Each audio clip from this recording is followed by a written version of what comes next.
प्रिय म्हणजे संसार साधन, श्रेय म्हणजे परमार्थ साधन, असे या शब्दाचे अर्थ होता. आता प्रश्न आहे, ज्ञानेश्वर महाराजांच्या मताप्रमाणे हा आम्ही तुम्हाला संसार वृक्ष समजून सांगितला, इतका गुंतागुंतीचा आहे की यातून सुटणं मोठं अवघड आहे. जे जे लोक संसारात बंद पडले सहसा ते मेले पण बाहेर नाही आले, काय नाही बोला. मग ज्ञानेश्वर महाराज लिहितात, तुम्ही जर म्हणसा की एवढा मोठा संसार वृक्ष आहे आणि या मुळाची एवढी गुंतागुंत आहे, मुळात इतके अडकलेले आहेत की हे एक एक बाहेर काढून अवघडच का. जसं बांबूचं झाड लावणं सोपं, पण त्याचा एक एक बांबू बाहेर काढून ते अवघडच का. कारण पानात त्याची गुंतलेली असतं त्याची की म्हणजे शक्यच नाही. काय पेटून दिला जळाला तरच निघत नाही ते, मग काय अशी एका असे गुंतलेले असतात. तसा हा प्रपंच इतका गुंतलेला आहे, तेव्हा यातून माणसानं मुक्त व्हावं कसं काय. हा एवढा मोठा संसार याचा नाश होईल कशानं. त्या पैसे ज्ञानेश्वर महाराज सगळी एवम हा अलौकिक म्हणजे लोकात नसलेला किंवा लोकांना याचा अनुभव न घेतलेला. तसं मला असं झाड लोकात कुठं नाहीच. काय की ज्या झाडाच्या मुळावर आहे का आणि शाखा खाली आहे का, असं झाड कुठे जगात नाही. म्हणून ज्ञानेश्वर महाराज अलौकिक म्हणजे लोकात नसलेला हा जो वृक्ष आहे कसा आहे, अध ऊर्ध्व शाखू म्हणजे याच्या काही शाखा वर गेल्या काही खाली आल्या. सांगितला भवरूप ऊर्ध्व मुळू, आणि हा संसार रूपी वृक्ष की याचे मूळ वर येतं असं आम्ही तुम्हाला सांगितलं. आणि आधीची मुळे उपजती परिसविले सविवळे, हे आम्ही तुम्हाला सगळं सांगितलं. सविवळ म्हणजे विवळ करून सांगितलं, अगदी अवकाळी भाषेत पाणी करून सांगितलं. अवकाळी बाबा म्हणतात शाळेतले मास्तर पाणी करून शिकवतात सगळ्याला, असं अवकाळी भाषा आहे. काय तेव्हा असा संसार वृक्षाचा आम्ही तुम्हाला किती 2 श्लोकांना वर्णन सांगितलं. ऊर्ध्वमूलम अधशाखम, याचं नाव काय आहे, अश्वत्थमेनम म्हणजे अश्वत्थ या नावाने हा प्रसिद्ध आहे. सुविरूढ मूळ, याचे मूळ इतके विरुळले गेले, पक्के झाले जमिनी, काय की आता कोणाच्याही बापाने याला उपटले जाते. बापांच्या सगळ्या पिढ्या एका ठिकाणी आल्या उपटायला लागल्या, तर या सगळ्या पिढ्यात त्याचे मुळं सगळ्याच्या अंगातून घुसलेले, त्यामुळे ते उपटणं मोठं आवडतं. काय नाही बद्धमूळ या असं म्हणतात. काय झालं असं जुंबाड तयार झाले नाही, उपट्याला जावं सगळी पुस्तक उपडले जाते, असं झाला संसार. कोणी म्हणत काय की आता हा कोणा केली संतानी, म्हणजे कोणाच्या बापाचे पोर असे येतं या संसाराला उपटू शकतो. आणि तुकाराम महाराजांनी सुद्धा या उपडणाराचं फार तोंड भरून वर्णन केलं. काय म्हणतात, जिंकावा संसार येणे नावी म्हणते शिव, तो खरा शिवपुरुष. कोणता, त्यानं संसार जिंकला, संसार जिंकला जिकी थोर तोची झाला. जगी शुक एक भला, त्याने संसार जिंकला. भला म्हणजे चांगला माणूस, थोर पुरुष आहे, त्याने संसार जिंकला. काय म्हणतात, संसार जिंकणं म्हणजे कोणाचे नाही संतानी. काय म्हणतात, असा कोणाचा पुत्र आहे की त्यानं संसार जिंकला. कोणाचा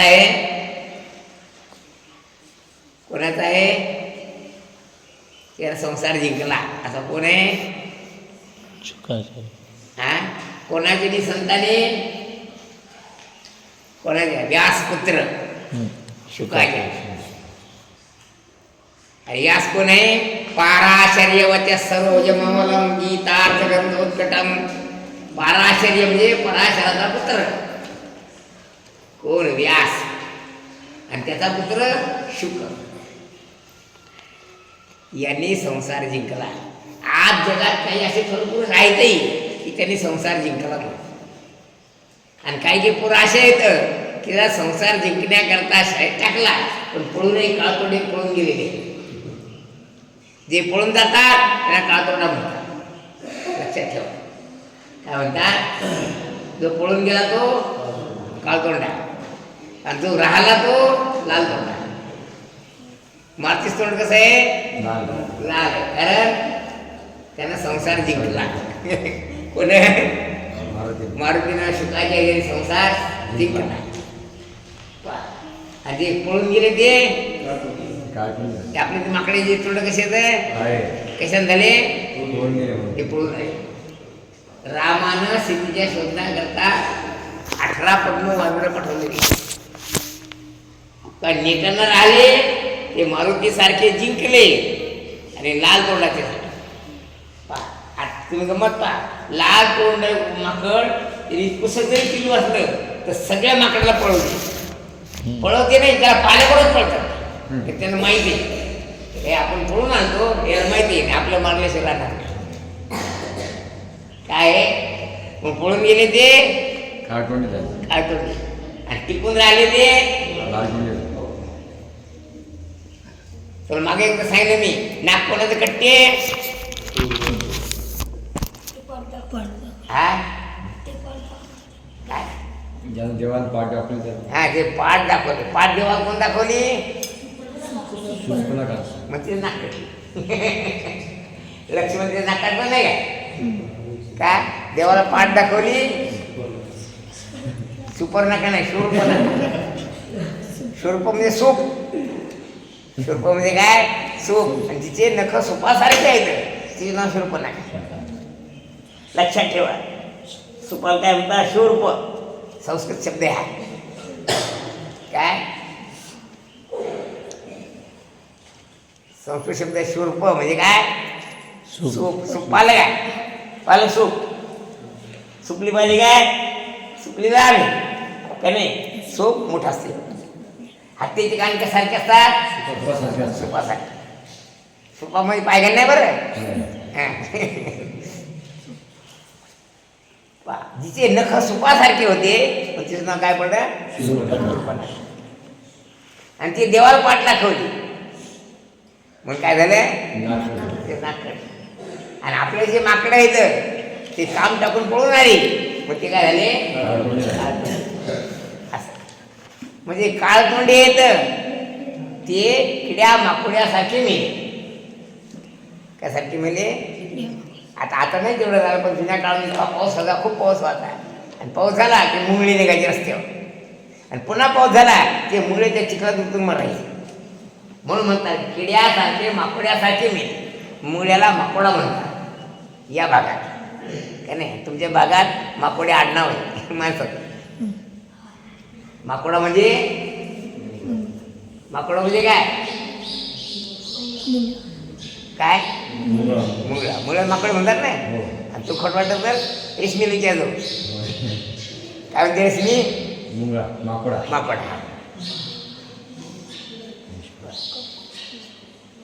मग त्यासारखी मेले माकोड्यासारखी. किड्या माकोड्या बरोबर असं म्हणजे टिकले ते या संसार वृक्षाला उपटून फेकू शकते. तुम्ही असं म्हणसाल काय म्हणसाल? इतका बदमून झालेला संसार वृक्ष आता याचा नाश कशाला होईल? तर आता ऐका. परिसा उन्मळे कैसे लिहा सांगतात. हा संसार कशानं उन्मळल्या जाईल म्हणजे मुळासकट उपटल्या जाईल त्याचं वर्णन तुम्हाला मी सांगतो. त्याची युक्ती सांगतो. येईल काय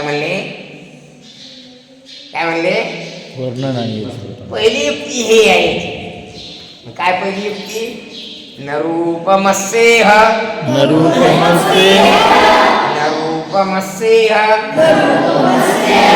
तथोपलभ्यते उपलभ्यते न रूपमस्येह मस्येह या 3 शब्द आहेत. सेह पहिला शब्द अस्य म्हणजे याचा, न रूप म्हणजे याचं रूप,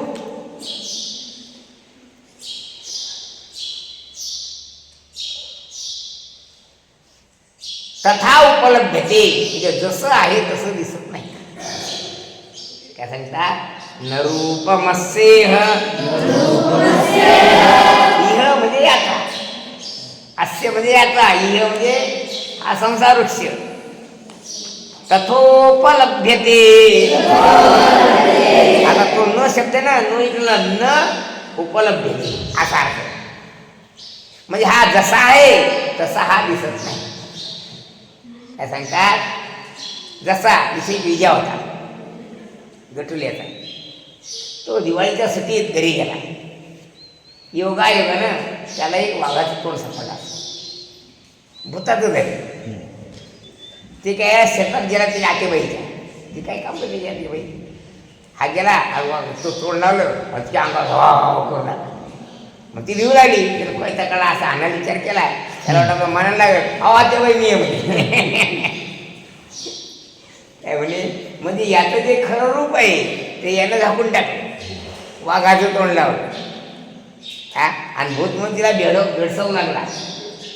काय मग आता विचार करायसारखी गोष्ट आहे की विजया मी वाघ नाही कशाने म्हणला,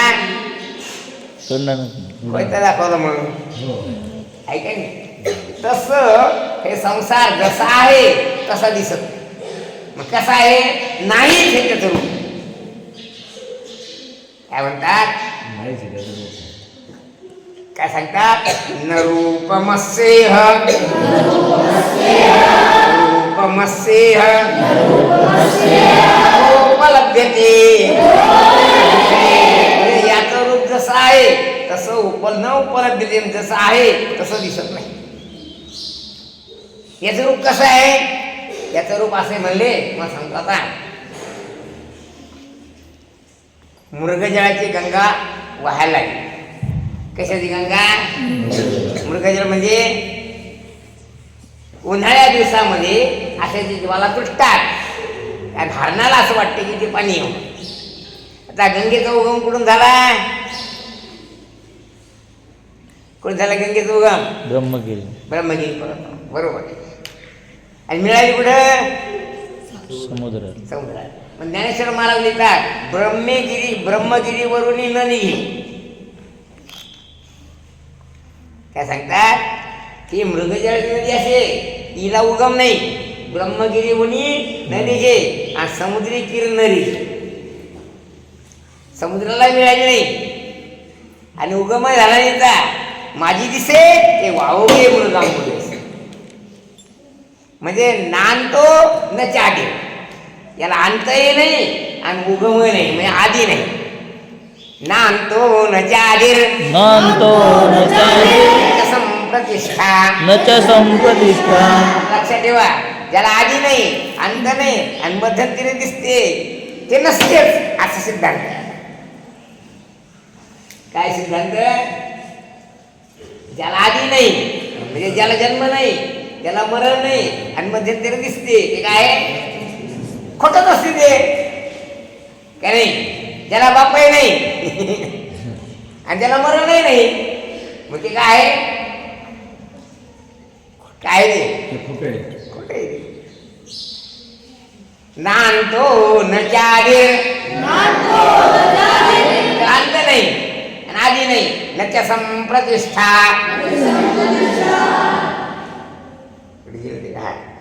अश्वत्थमेनं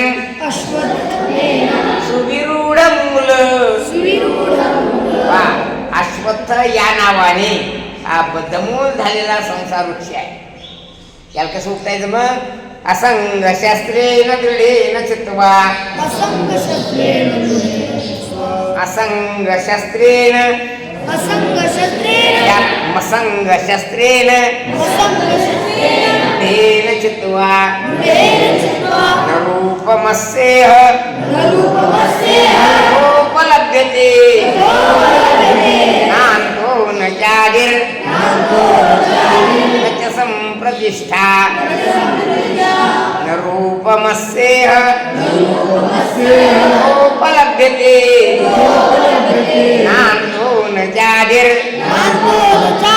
न च सम्प्रतिष्ठा अश्वत्थमेनं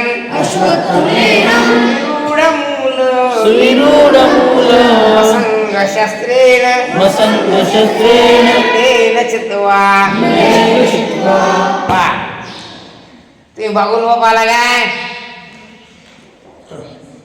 पाला का बागुलबा पाला का बागुलबा आता हे जे शब्द आहेत नाही हे सुविद्य लोकांचे म्हणजे चांगले शिकलेले उच्च दर्जाचे लोक त्यांचे शब्द आहे बागुलबा आपल्याकडे भांगडबुवा म्हणतात काय म्हणतात लहानपणी पोरं खोड्या करायला लागली आई काय म्हणते चुपच बरं त्या त्या भांगडबुवाला दुंदी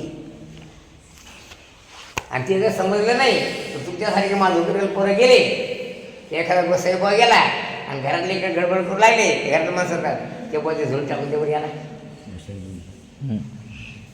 हां काय म्हणतात रे हां मसंदोगी असते मला पण ती हे पा एक पोरगी होती हिच्यासाठी त्यासाठी उगलार आहे नकरी चाळा पहिलं बाबू काय म्हणते उगलार आहे नकरी चाळा मुका बस चाळे करू बिनकामाची मग खेळ काय करशील पहिलं बागुलबा पाहिजे त्याच्या जळी येणं पाहिजे नको करू आकार तेव्हा ते पलीकडे बागुलबा आला बागुलबा म्हणजे कल्पनेच नसलेली लहान लेकरांना खोड्या न करण्याकरता काय वापरलेला तो शब्द प्रयोग आहे त्याच्याकरता चुप बैस कधी बागुलबा देऊन टाक मग लहान लेकरासाठी बागुलबामध्ये काही एक विलक्षण वस्तू आहे ती आपल्याला खाऊन टाक आहे का नाही काय कसं आहे मग बागुलबाची भीती कोणाला आहे रुपेश भाऊला भीती काय त्याची काही नाही पण गंमत असे होते हे लहान पोरी काही दिवसात मोठ्या झाल्या मग तिचे ते काम सांगते त्या खोलीत जा आणि त्यातला गुळ घेऊन ये मी नाही का म्हणते त्या खोलीत बागुलबा आहे मग शान लोकांना ते बागुलबा कालच गेला काय म्हणतो बाबूलबा कालच गेला तो बागुलबा कालच गेला बरोबर खरंच गेला काय हो खरं असं समजा ते त्यातला गुळ घेऊन ये बागुलबाचं मरण आणि बागुलबाचं अस्तित्व असणं हे कसं आहे शब्द मात्र आहे कसं आहे त्याचं मरण हा शब्द हेच त्याचं मरण आणि त्याचं अस्तित्व तो आहे हेच त्याचं अस्तित्व वस्तुतः बागुलबा नावाची वस्तू कोणी नाही तेव्हा वेदांत शास्त्राच्या सिद्धांताप्रमाणे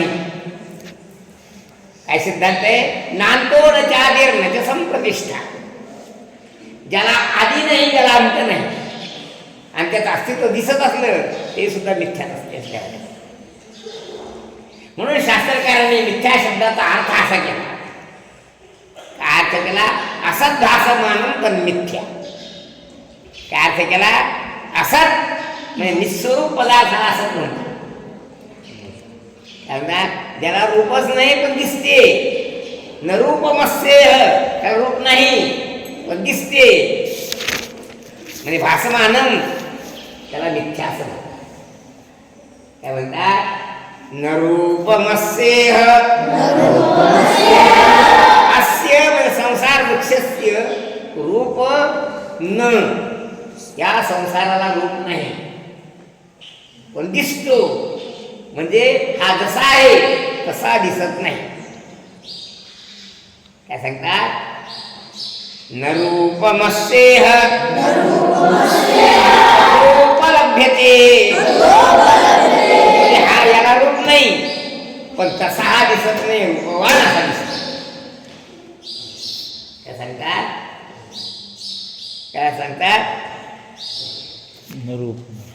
रूपवान असा दिसतो वस्तुता याला रूपही नाही आणि नावही नाही कशावरून नांदो न चारीर संप्रतिष्ठा. याला आधी नाही, अंत नाही आणि मध्यंतरी दिसते, ते सुद्धा कसं आहे, खोटं आहे. ग्रंथकार असं लिहितात आदव अंतेच यांना असते. काय सांगतात, आदव अंतेच यांना असते, म्हणजे जे अगोदर नाही शेवटही त्याला नाही. काय सांगतात, आदव अंतेच यांना असते वर्तमानोपी तत्तसा. म्हणजे वर्तमान काळ दिसत असला तरी ते तसाच आहे, तसा जर म्हणजे नाही असा अर्थ. आधी आहे काय, नंतर आहे काय, नाही. मग आता दिसत असला तरी तो नाही असं ध्यान. आणि महत्वाचा मुद्दा असा आहे, हा संसार कोण वाढवला, हा संसार एवढा बुद्धमुळे कोणा करता झाला. खरा महत्वाचा मुद्दा हा आहे की ज्याच्या अंगात वैराग्य नाही, विषयासक्त आहे, त्या विषयासक्तानं संसार वाढवला. काय सांगतात, विषयासक्त पुरुषांनी संसार वाढवला आणि विरागी पुरुषांनी, वैराग्यवान पुरुषांनी किंवा वैराग्याने याचा नाश होतो. म्हणून सांगतात असंग शस्त्रेण, असंग शस्त्रेण दृढेन चित्वा. वैराग्य रूपी शस्त्राडीने काय दृढेन म्हणजे जबरदस्त त्याच्यावर घाव घाला आणि त्याचा नाश करा. याचं भाषांतर रामदास स्वामी करतात. हरिभक्तीचा घाव घाली निशानी, मुपेक्षी कदा रामदासाभिमानी. रामदास स्वामी सांगतात काय म्हणतात, हरिभक्तीचा घाव घाली म्हणजे हरिभक्तीचा घाव म्हणजे अशी कुऱ्हाड हे असा टाक त्याच्यावर त्या संसारावर. आणि मग काय होईल, राम तुझी उपेक्षा करणार, नुपेक्षी कदा. कोण, राम. काय सांगतात, तुझी देव उपेक्षा करणार नाही, कारण तो दासाचा अभिमान धरणार. काय सांगतात, नुपेक्षी कदा राम दासाभिमानी. दासाचा अभिमान धारण करणार राम म्हणजे परमात्मा, त्याची उपेक्षा करणार नाही, अर्थात उद्धार करेल. अर्थात ज्या ज्या लोकांनी या संसाराचा त्याग केला, मिथ्या समजून त्याग केला, असंगत्व धारण केलं, त्याच्या संगती झाले नाही, ते उद्धाराला वाचा. यद्यपि विषयासक्त पामरांच्या दृष्टीने संसार वृक्ष पुष्प फलांनी यद्यपि जसा बागुलबा आहे कोणाच्या दृष्टीने, आरतीच्या दृष्टीने आहे का नाही. प्रियंका दिसते का बागुलबा, ती नाही भेट म्हणजे का म्हणजे नाकावर भक्ती मांडली होती कोणाच्या, बागुलबा. काही समजते, ते समजत नाही. असं ज्याला समजत नाही त्याचा संसार आहे, ज्याला समजते तो ज्ञानी पुरुष, तो मुक्त आहे. वा, काय सांगतात, ज्यांना समजलं ते संसाराच्या नादी लागले नाही, ते बाहेर जाऊन अलिप्त होऊन बसले, असंग रूपून बसले. तुकाराम महाराजांनी लिहिलेले, न करी रे संग राही रे निश्चळ. वा, काय सांगतात, तेव्हा असंगत्व धारण करून म्हणजे वैराग्य बोधाने तू याचा काय कर, नाश कर. यद्यपि संसार दिसत असला कोण दिसतो, ज्याला समजत नाही त्याला विषयासक्ताला दिसतो. पुढे जे इंद्रियाधीन झाली, जे विषयाच्या अधीन झाली, जे बायकोच्या अधीन झाली, त्यांना संसार दिसतो. बसा तू आता पुढे. यद्यपि पामरांच्या दृष्टीने हा रमणीय असा आहे. पहा, माणसाचे 4 प्रकार आहेत. किती प्रकार माणसाचे? 4. कोणकोणते? पामर, विषयी, मोक्षू आणि मुक्त. किती प्रकार माणसाचे? 4. पामर जे दिसल ते भोगण्याकरताच वापरायचं. ज्ञानेश्वर महाराजांच्या भाषेत स्त्री जात चुके काय स्पर्शेंद्रियाची ओळख. त्याला काय दिसते? याचं नाव काय आहे? पामर. पामर म्हणजे अवैध विषय सेवन करणारा, त्याचं नाव पामर. विधीपूर्वक जो विषय सेवन करतो त्याला विषयी म्हणतात. म्हणजे नियमात वागतो तो कोण आहे विषयी, आणि मुकाट कुत्र्यासारखा वागतो तो आणि जो विषयाकडे पाहतच नाही त्याचं नाव मोक्ष, आणि ज्याला विषय दिसतच नाही त्याचं नाव मुक्त. किती शब्द कोणता आला? पामर. म्हणजे पामर लोकांनी हा संसार वृक्ष वाढवला मूर्खपणाने. पुढे पामराच्या दृष्टीने हा रमणीय असा आहे. रमणीय म्हणजे चांगला वाटतो त्याला असा आदर. साखरे मला सांगतात, एकदा माणूस वयात आला काय सांगतात, आणि त्याच्या अंगात विषयासक्ती खवळली म्हणजे गर्दभी आपली अप्सरा भरली. गोड लागतो नाही, कडू लागतो. काय होते, माणसाला सापड्यासला साखर कशी लागते, कडू लागते. आणि मिरची कशी लागते, गोड लागते. असं का बघेन आपला प्रवृत्ती विषय. कारण विषयासक्तीचं विष त्याच्या अंगात. जर सर्पाचं विष अंगात असलं की साखर कडू लागते आणि मिरच्या गोड लागतात. लक्षात ठेवा, जर एखाद्या माणूस साप दिसला तर साखर खायला द्या. कशी लागते रे, तुला गोड लागते, मग काय गोड नाही, दवाखान्यात काम नाही करत. काय आणि मिरच्या खायला द्या तो मला गोड लागतात तर दवाखान्यात घेऊन जायला. एकदा असं झालं, वानखेड मास्तर नाही त्या पिंपळातून निघतो, एक गाडावर तसं लोट गाडत काय आम्हाला विषयाशक्तीनं गदडी जरी असली त्याला अप्सरा वाटते. त्याची आई जरी असली त्याची बरोबर म्हणतो. कशामुळे म्हणते, विषयरूपी साधन. विषयाशक्ती रूप विष त्याच्या अंगात असल्या कारणानं त्या कल्याणाला कारणीभूत असणं आई त्याला प्रतिकूल वाटते, आणि त्याला नरकात बुडवणारी बायको त्याला गोड वाटते.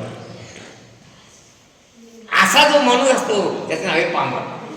पामराच्या दृष्टीने संसार जरी दिसायला चांगला असेल तरी पुढे, तथापि तो विद्वानाच्या दृष्टीने जसा वाटतो तसा नसतो. पण बुद्धिमान माणसाच्या दृष्टीनं, ज्ञानी पुरुषाच्या दृष्टीनं काय यथा तथा न उपलब्ध.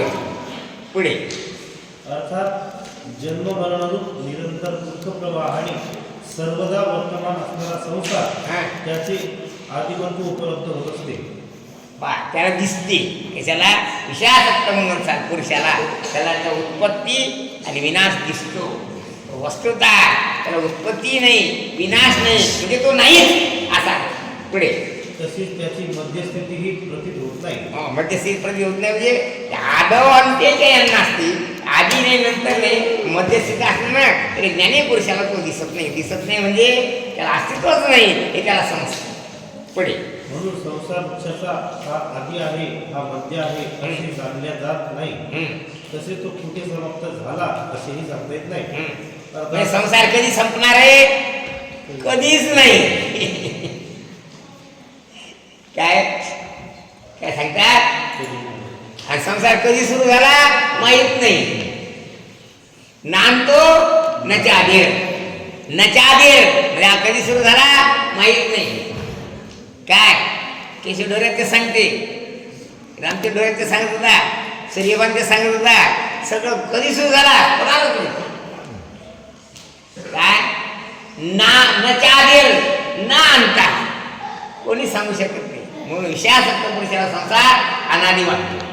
पुढे अर्थात आदव अंत्य च नास्ती या वचनाप्रमाणे हा वृक्ष मिथ्या आहे. पण तसं जर पाहिलं त्या संसाराला आधीही नाही अंतही नाही आणि मध्यंतरी दिसते, ते सुद्धा दिसत असताना सुद्धा नाही हे विशेष. काय सांगतात? स्वप्न दिसतच लटिके का नाही? स्वप्न खरंय काय? पाहून सुद्धा खरंय काय? त्या संसार दिसत असून सुद्धा हा खरा नाही. आणि याच्या नदीला लागला तर मग तुमची 10 तिरपीट होऊन जाईल. तिरपीट म्हणजे 10 असं होईल. ही पण झपकाटी कोण एकदा असं झालं, गोप्याने एका पोराच्या गळ्यातला ओम चोरून घेतला. सगळे लोक त्या चोट्टा चोट्टा म्हणला, गोप्याला रडा, मला आश्रमाचा चोट्टा म्हणून इथे चोट्टा म्हणतात. अरे त्या चोट्टा आहेच म्हणून म्हणतील ते. कारण गावाकडे गेला तर धक्का इतराला तरी धक्का. तू का म्हणे त्याशी तो इकडे धक्का आणि शेवटी तो नरका माझीकडे काय नाही. पुढे या वचनाप्रमाणे हा संसार हा वृक्ष मिथ्या आहे. हा अशा प्रकारे सद असद विवेकजन्य वैराग्य मोक्षाच्या तीव्र इच्छेने बाह्य विषयामध्ये निर्माण झालेल्या अंतःकरणात प्रत्येकात्मभिमुख करून मुमुक्षुने सदसद विवेक जन्य वैराग्य म्हणजे सद आणि असत खरं काय खोटं काय याचा विचार करावा माझा. सत म्हणजे खरं, असत म्हणजे खोटं. खऱ्या खोट्याचा विचार करावा, सारासार विचार करावा. काय तुकाराम म्हणजे का अभंग आहे, सारासार विचार करा उठा उठी नाम जरा कणकी विठवायचं किंवा सारासार विचार हरिपाठ. वा एक सारासार विचारिता भ्रांती ते पायी आसारता. काय सांगतात, संसार आसार आहे, फलकटा संसार एक सार भगवंत इथे परमात्मा सत्य असा विचार करावा आणि आसाराचा त्याग करावा आणि साराचा संग्रह करावा. शहाण्या माणसाने किंवा ताक पिणारा कोणता प्राणी आहे, वगारू वगर. तूप खाणारा कोणता प्राणी आहे, तूप कोण खाते,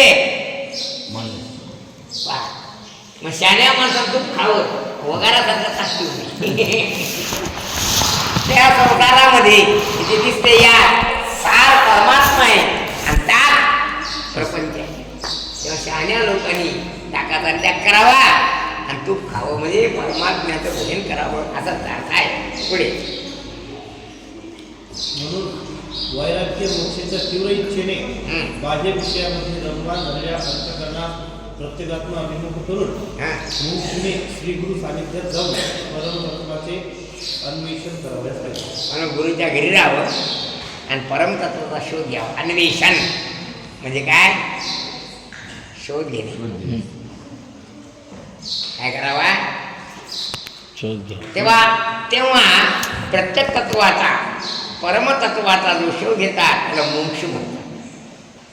काय नाही, तेव्हा मोक्ष पुरुषाने काय करावा, काय करावा, ततः पदम तत् परिमार्गितव्यम. परिमार्गितव्यम म्हणजे त्याचा शोध घेणे हे तुमचं कर्तव्य आहे. कर्तव्याचा तुझं पडिला कैसा बाबा घोर ब्रह्मलासी, कैसा बाबा घोर ब्रह्मलासी, नवेदी त्याचा धरसी अभिमान. कशाचा अभिमान धरला, नाही तर काय नाही, संसार नाही. बरोबर, कारण न रूप मत्स्य हटतो उपलब्धते नातो न जादीर न च संप्रतिष्ठा. याला रूप नाही पण त्याचा अभिमान धरला. नैवेद्याची त्याचा धरसी अभिमान. मग काय करायला पाहिजे, काय करायला पाहिजे, अभिमान टाकून द्यायचा आणि काय करायचं, पदम तत् परिमार्गितव्यम नान्तो न चादिर न च संप्रतिष्ठा. अश्वत्थमेनं सुविरूढमूल.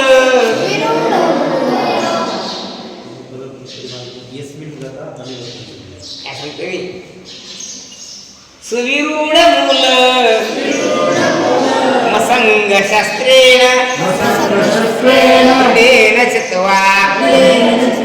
असंग शस्त्र वैराग्याचा बोध धारण करून याचं पुन्हा आणि काय करायचं, ततः पदम जे तत्पद आहे तत्पद ऐसे पहिलं वस्तूवरी. गीते माझे हरी बोलिले, एकनाथ महाराजांनी हरिपाठ सांगितले त्यांनी. तत्सत किती ऐसे पहिलं वस्तूवरी तुम्हाला 17व्या अध्यायात देणार आहे. ओम तत्सदी निर्देशु ब्रह्मण त्रिवेद स्मृतः ब्राह्मणास्ते वेदाश्च यज्ञाश्च विहिता पुरा. हा श्लोक 17व्या अध्यायात. काय तेव्हा तत्सत तत् त्याला म्हणतात असं परमात्मा आहे त्या पदाचा तुम्ही शोध घ्या. हे तुमचं कर्तव्य आहे. कोणतं? तथा पदम तत्परिमार्गितव्यम यस्मिन् गता अनुवर्तन्ति भूया. यस्मिन् गता म्हणजे ज्या पदाला गेले असता पुन्हा तुम्हाला परत याची पडी राहणार नाही. कसं होईल? भ्रमर गुंतले सुमनकडे. एकदा भुंगा कमळाच्या फळात मकरंद सेवन करण्याकरता गेला, तो पुन्हा परत आला नाही. तद्रूप केव्हा लवणाची कुंजरी सुदलिया लवण सागर. कुंजरी म्हणजे हत्ती, लवण म्हणजे मीठ. मिठाची हत्ती तयार केली आणि ती समुद्रात पाठवली. पाणी किती खोले पावले म्हणून. काय होईल? समुद्र रूप होते. तसा एकदा तो त्या परमतत्वाचा शोध घेण्याकरता गेला, तू परत येणार नाहीस. काय होईल? तद्रूप होऊन बसील, देवच होऊन जाशील. असं विषय पाहून घ्या. तमेव चाद्यम